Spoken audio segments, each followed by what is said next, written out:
Take का बवंडर आ गया और ये आया है Chinese startup DeepSeek's AI model, this DeepSeek R1. DeepSeek sent shockwaves through the market this week.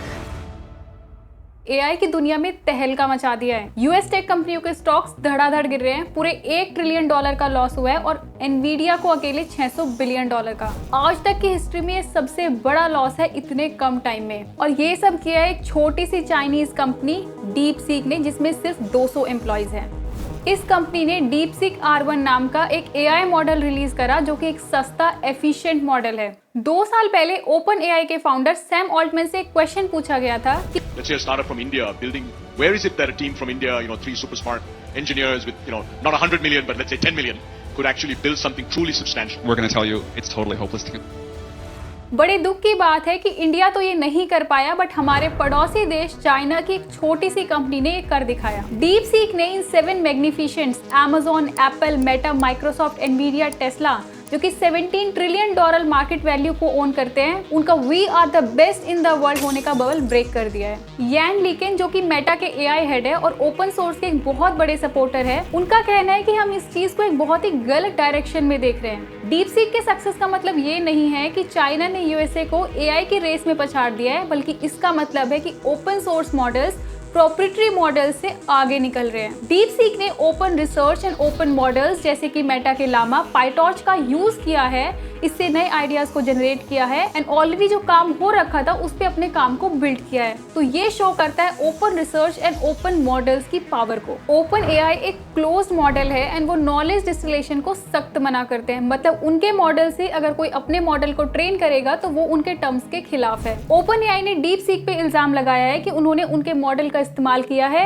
DeepSeek R1 को ट्रेन करने के लिए, जिसके लिए वो छानबीन भी कर रहे हैं। यूएस नेवी ने अपने स्टाफ को ईमेल किया कि DeepSeek ऐप को यूज मत करना क्योंकि उसके ओरिजिन और यूज में बहुत सारे सिक्योरिटी और एथिकल कंसर्न्स हैं। बट कुछ लोग इस बात से बिल्कुल एग्री नहीं करते हैं क्योंकि DeepSeek ने बहुत ही यूनिक अप्रोच यूज किया है मॉडल को ट्रेन करने में, जो है reinforcement learning instead of supervised learning, जो कि अभी तक के ट्रेडिशनल लार्ज लैंग्वेज मॉडल्स में यूज हो रहा था। तो आगे बात करेंगे इन दोनों के बारे में आसान भाषा में। इसके अलावा भी DeepSeek पे बहुत सारे इल्जाम लग रहे हैं जो आपको जरूर जानने चाहिए, तो वीडियो के एंड तक बने रहिएगा। इतनी ज्यादा पॉपुलैरिटी और बड़े बड़े टेक महारथियों का घमंड चकनाचूर करने के बाद DeepSeek के ऊपर एक बहुत ही बड़े पैमाने पर साइबर अटैक्स भी हुए। Company says it was hit with a cyber attack today that जिसकी वजह से कुछ टाइम के लिए उन्होंने न्यू रजिस्ट्रेशंस को बंद भी कर दिया था। इससे पहले भी DeepSeek ने बहुत सारे मॉडल्स को रिलीज किया है जो इतने पॉपुलर तो नहीं हुए, बट चाइनीज AI मार्केट में उन्होंने एक बहुत ही बड़ा बदलाव किया। बात सिर्फ इस छोटे से AI मॉडल की नहीं है, चाइना हर क्षेत्र में अपना वर्चस्व जमाए बैठा है, जैसे कि global manufacturing, artificial sun, energy sector, reusable rockets, 6th gen fighter jets, naval technology,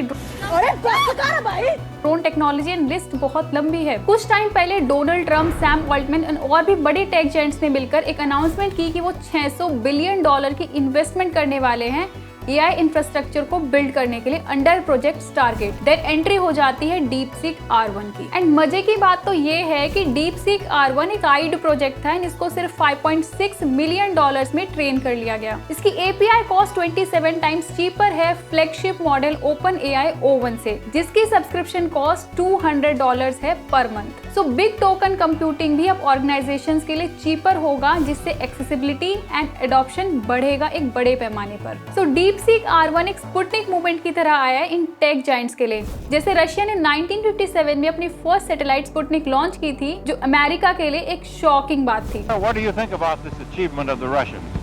I think it's a remarkable thing. My only regret is that we couldn't get there first. क्योंकि तब तक अमेरिका को लगता था कि वो ही सबसे आगे हैं, बट रशिया ने बता दिया कि वो भी इसी दुनिया में रहते हैं। यूएसए कभी नहीं चाहता कि कोई भी एंड स्पेशली चाइना उनसे आगे निकले इस AI की रेस में, इसलिए उन्होंने चाइना के लिए हाई एंड AI चिप्स के एक्सपोर्ट पे बैन भी लगाया हुआ था। फिर भी DeepSeek ने कम बजट में कम रिसोर्सेज में एक एफिशिएंट ओपन सोर्स मॉडल तैयार कर लिया। इस कंपनी के बारे में आगे आपको डिटेल में बताती हूँ। DeepSeek कितने ही बेंचमार्क्स में OpenAI O1, क्लोड सोनेट 3.5 5 इन सभी को बीट कर रहा है। DeepSeek R1 एक ओपन सोर्स मॉडल है, इसके पैरामीटर्स में फेरबदल भी की जा सकती है। एक पर्टिकुलर यूज केस के लिए उसको कस्टमाइज कर सकते हैं। जो ट्रेडिशनल मॉडल्स हैं उसके अंदर आपको 1 ट्रिलियन पैरामीटर्स होते हैं जो हर समय एक्टिव रहते हैं एंड इसीलिए उसको रन करने के लिए बहुत ही हैवी सिस्टम की जरूरत होती है। बट DeepSeek के अंदर टोटल पैरामीटर्स है 671 एंड उसमें से एक टाइम पे सिर्फ 37 बिलियन पैरामीटर्स ही एक्टिव रहते हैं, जिसकी वजह से आप इसको लोकली भी रन कर सकते हैं, इवन मैकबुक्स में, एंड्रॉइड में, iOS में एंड अपने गेमिंग लैपटॉप्स में।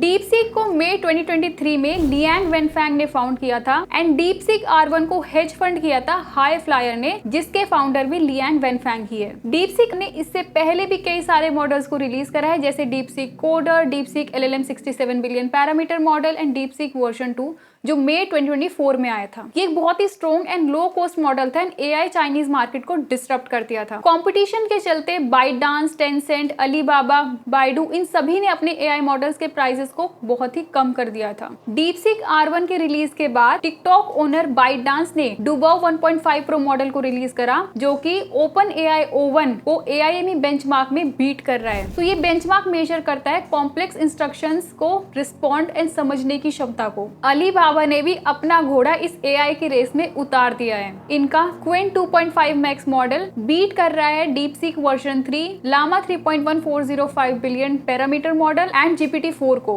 DeepSeek R1 के अलावा कुछ डिस्टिल्ड मॉडल्स भी रिलीज किए गए थे, जो कि open weight models Llama and Qwen पे बेस्ड हैं। ये मॉडल्स वेरी करते हैं अपनी परफॉर्मेंस पे, एफिशिएंसी में, पर्टिकुलर नीड्स को केटर करते हैं। तो आगे आपको सिंपल भाषा में बताती हूँ कि डिस्टिलेशन टेक्निक क्या होती है। DeepSeek R1 के साथ एक टेक्निकल पेपर रिलीज किया गया था, जिसमें उसके बारे में बहुत सारी डिटेल्स दी हुई हैं, जो कि आप भी पढ़ सकते हैं। डिस्क्रिप्शन में आपको उसका लिंक मिल जाएगा। उसमें बताया गया है कि बहुत सारे बेंचमार्क्स में DeepSeek R1 जो कि एक ओपन सोर्स मॉडल है, वह commercial closed source model OpenAI O1 को भी तगड़ी टक्कर दे रहा है। इवन अगर इंडिपेंडेंट बेंचमार्क्स देखे जाए, जैसे ह्यूमैनिटीज लास्ट एग्जाम जो कि one of the most difficult AI benchmark है, जो कि AI मॉडल की एक्सपर्ट कैपेबिलिटीज को टेस्ट करता है डिफरेंट फील्ड्स में, उसमें भी इसने 9.4% एक्यूरेसी शो की है, जो कि अभी तक के मॉडल्स में सबसे हाईएस्ट है। इवन लाइव बेंच में भी ये रैंक 2 पे आता है, कुछ ही परसेंटेज स्कोर से कम है as compare to OpenAI O1। अब बात कर लेते हैं कि सुपरवाइज लर्निंग और रीइंफोर्समेंट लर्निंग में क्या अंतर है। तो सबसे पहले देखते हैं सुपरवाइज लर्निंग। एक एग्जांपल से समझो, हमें एक मॉडल को ट्रेन करना है डॉग एंड कैट को आइडेंटिफाई कराने के लिए। तो सबसे पहले हमें बहुत सारा लेबल डाटा देना पड़ेगा कि ये डॉग है और ये कैट है। उसके बाद में वो मॉडल अपने प्रेडिक्टेड आंसर्स को करेक्ट आंसर के साथ में मैच करेगा, गलत होने पर रिकॉन्फ़िगर करेगा, नेक्स्ट टाइम आपको करेक्ट आंसर करेगा। तो बेसिकली ये मॉडल पूरा डाटा के ऊपर बेस्ड है। सुपरवाइज एंड लेबल डाटा देना पड़ता है, जैसे कि कोई क्वेश्चन